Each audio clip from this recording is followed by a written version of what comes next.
ఇప్పుడే మొట్టమొదటిసారిగా పటాస్ కజావలి ఇంటికి వెళ్లారు. ఆయనకు ఒక తల్లి, అదే మరి ఇంకో పక్కన చూస్తే భార్యతో సహా ఒక కూతురు ఒక కొడుకు. ఆ తల్లికి 4,000 రూపాయలు పింఛన్ ఇస్తున్నాం. మీరందరూ ఒక విషయం గుర్తుపెట్టుకోవాలి. భారతదేశంలో ఏ రాష్ట్రంలో ఇవ్వని విధంగా నెలకు 4,000 రూపాయలు పింఛన్ ఇచ్చే ఏకైక ప్రభుత్వం ఈ రాష్ట్ర ప్రభుత్వం అని చెప్పి కూడా నేను మీకు తెలియజేస్తున్నా.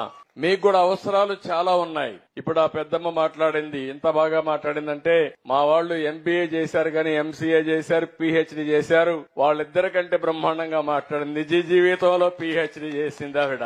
అలాంటివన్నీ కూడా మన అనుభవాలు మనం చూస్తా ఉంటే గ్రామాల్లో కూడా ఎప్పటికప్పుడు మీరు అధ్యయనం చేస్తున్నారు. మేమేం పనులు చేస్తున్నామని చూస్తున్నారు, దానిపైన నిర్ణయం చేస్తున్నారు. కానీ నేను ఆలోచించింది ప్రతి ఒక్క ఇంటికి లాభం కలగాలని. నేను మొన్న మీరు చూస్తే 4,000 రూపాయలు ప్రతి ఒక్కరికి పింఛను పెంచాం. నేనే మొట్టమొదటిసారిగా పింఛన్లు పెట్టింది ఎన్టీ రామారావు గారు. 35 రూపాయలు పెట్టాడు ఆయన.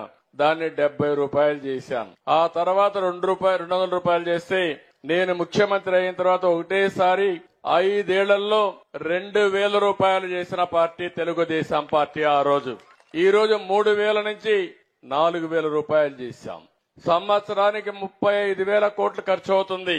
ఈ ఊర్లో కూడా మీరు ఒకసారి చూస్తే చాలా మంది పింఛన్లు వచ్చేవాడు చూస్తా ఉంటే 395 మందికి పింఛన్లు వస్తున్నాయి. అంటే ఈ రోజు మొత్తం 2,488 జనాభా ఉన్నారు. 851 ఇండ్లున్నాయి. కానీ అందులో 2 ఇండ్లకు ఒక ఇంటికి పింఛన్ ఇచ్చే కార్యక్రమానికి శ్రీకారం చుట్టాం. ఇది చాలా అంటే చాలదు. ఇంటింటికి అన్ని ఇవ్వాలనుకున్నాను గాని ఇంకా రాబోయే రోజుల్లో సంపద సృష్టిస్తే తప్ప ఆదాయాన్ని పెంచే మార్గం లేదు. అందుకని ఒకేసారి మీరు చూశారు, నేను ఒక హామీ ఇచ్చాను.